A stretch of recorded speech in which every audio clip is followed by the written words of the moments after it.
성경은 에스라를 여호와 하나님의 도우심을 입은 자라고 말하고 있습니다.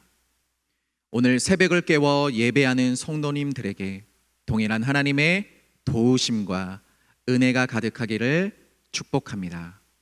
에스라 7장 6절에서 8절 말씀입니다. 거룩하신 하나님의 말씀입니다. 이 에스라가 바벨론에서 올라왔으니 그는 이스라엘의 하나님 여호와께서 주신 모세의 율법에 익숙한 학자로서 그의 하나님 여호와의 도우심을 입음으로 왕에게 구하는 것은 다 받는 자이더니 아닥사스다 왕 제7년에 이스라엘 자손과 제사장들과 레위 사람들과 노래하는 자들과 문지기들과 느디님 사람들 중에 몇 사람이 예루살렘으로 올라올 때에 이 에스라가 올라왔으니 왕의 제7년 다섯째 달이라. 아멘.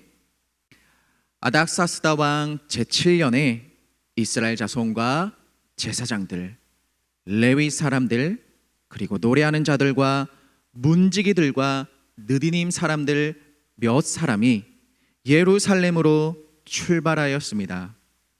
그리고 만 4개월 뒤인 아닥사스다 왕 제7년 다섯째 달에 예루살렘에 도착하였죠. 이 사건이 바로 우리가 잘 알고 있는 제2차 포로 귀환입니다. 그리고 이 포로 귀환을 이끌었던 지도자가 바로 에스라입니다. 예루살렘으로 귀환한 백성들의 종교 개혁과 부흥 운동을 이끌었던 에스라에 대해 성경은 어떤 사람이라 평가하고 있을까요? 성경이 알려주는 에스라에 대해 함께 나누며 오늘 우리도 에스라와 같은 자들이 되기를 소망합니다. 바로 이 시대에 하나님이 택하셔서 하나님의 일을 감당하는 오늘 우리 모두가 되기를 축복합니다. 에스라는 첫 번째로 이스라엘의 하나님 여호와께서 주신 모세의 율법에 익숙한 학자입니다. 익숙하다라는 표현이 눈에 쏙 들어옵니다.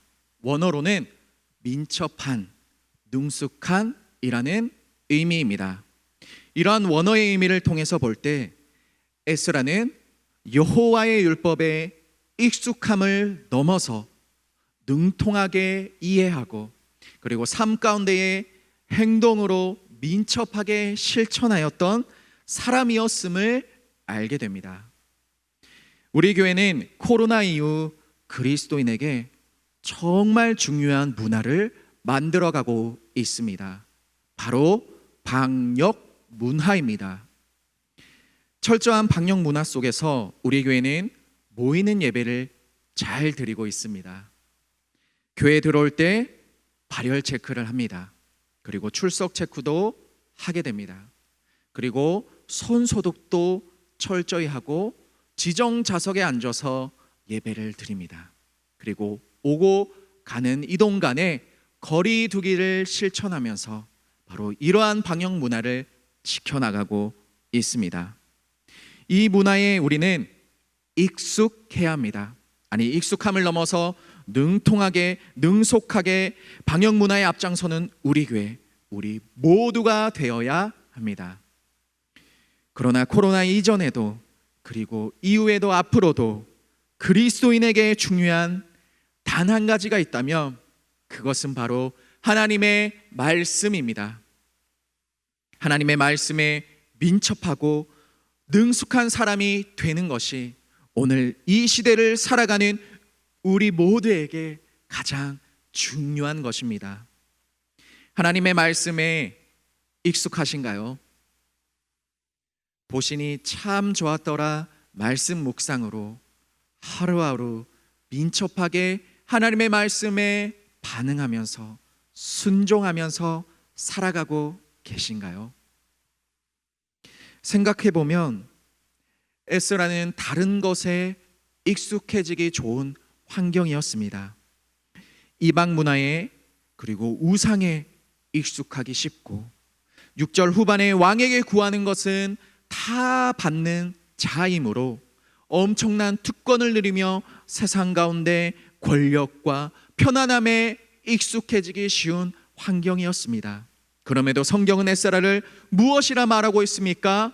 하나님의 율법에 익숙한 자라고 말하고 있습니다. 그는 학자입니다. 율법을 누구보다도 가까이 할 수 있습니다. 그러나 이러한 이유를 넘어서 그는 그 시대에 그 누구보다 하나님의 말씀을 믿고 삶으로 살아가는 자였기에 하나님은 그를 선택하시고 도우셨습니다.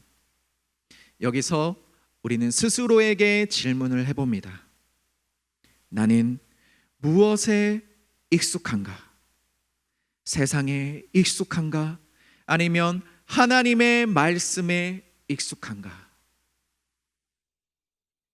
두 번째로 성경은 에스라를 그의 하나님 여호와의 도우심을 입음으로 왕에게 구하는 것은 다 받는 자라고 평가하고 있습니다. 앞에서 확인했듯이 에스라는 엄청난 특권을 누렸습니다. 왕에게 구하는 것은 다 받을 수 있다라고 말하고 있습니다. 왕이 그에게 다 줄 수 있다는 것은 그가 왕에게 온전히 충성을 했다는 것이고 왕도 그를 그 누구보다도 인정했다는 것입니다. 그런데 성경은 왕이 아니라 하나님이 그를 도우셨다라고 말하고 있습니다. 하나님이 도우셨기에 왕이 구하는 것은 다 받을 수 있다라고 말하고 있습니다. 에스라는 왕이 자신에게 주는 모든 것은 결국 하나님의 손에 의해 부어지는 것임을 믿었다는 것이죠. 그렇기에 에스라는 하나님으로 인하여 자신에게 주어진 이 엄청난 특권, 세상 그 어떤 것과도 바꿀 수 없는 큰 축복을 자신의 부귀영화를 위해 쓰지 않고 오직 하나님을 위하여 사용하였습니다. 바로 하나님이 주신 시대적 사명 제2차 포로 기한을 위해 그는 자신의 그 축복을 사용하였습니다. 바로 포로 기한 공동체가 잃어버렸던 하나님의 말씀을 가르치고 백성들이 그 말씀을 지키며 살아가는데 헌신하였습니다. 성락성결교회 성도님들에게 이런 에스라와 같은 큰 축복이 있기를 소망합니다. 하나님의 도우심, 하나님의 손에 의해 베풀어지는 큰 축복이 삶에 가득하기를 소망합니다. 그러나 이러한 특권이 어디에서 오는 것입니까? 바로 하나님으로부터 오는 것입니다. 그러면 우리는 이 특권, 이 축복을 어떻게, 어디에 사용해야 합니까? 바로 하나님을 위해, 주의 나라와 주의 교회를 위해 사용하고 헌신해야 하는 것입니다. 제1차 포로기한 때 성전이 회복되었습니다. 약속된 예루살렘의 회복이었죠. 그러나 그로부터 몇십 년이 흘러 예루살렘에는 성전만 있을 뿐 가장 중요한 하나님의 말씀을 잃어버리고 있었을 때 하나님의 말씀에 민첩하고 능숙한 사람, 한마디로 익숙했던 에스라가 하나님의 도우심을 얻어 예루살렘으로 귀환하였습니다. 그리고 그는 하나님의 말씀을 가르치고 하나님의 말씀대로 살아가는데 헌신하였습니다. 오늘 에스라의 평가를 기억하며 살아갑시다. 나는 하나님의 말씀에 익숙한 사람인가? 나에게 주어진 삶의 많은 축복과 특권들은 어디에서 오는가? 나는 하나님의 도우심으로 살아간다라고 고백하는가? 함께 기도하겠습니다. 도우시는 하나님 아버지 감사합니다. 하나님의 말씀에 익숙하지 못한 삶을 회개합니다. 연약한 우리를 하나님의 말씀으로 인도하소서. 하나님의 도움의 손길로 우리 삶을 축복하소서.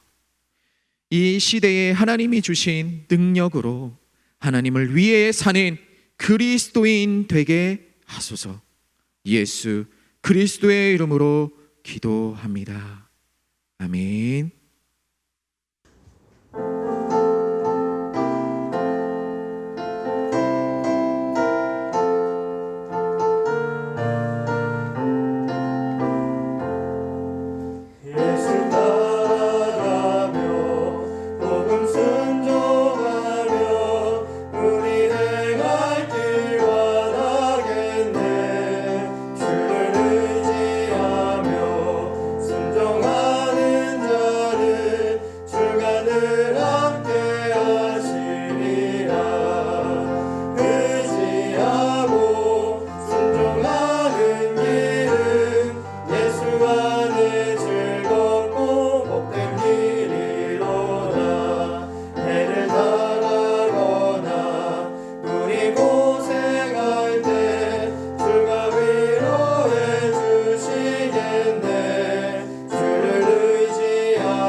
항상 순종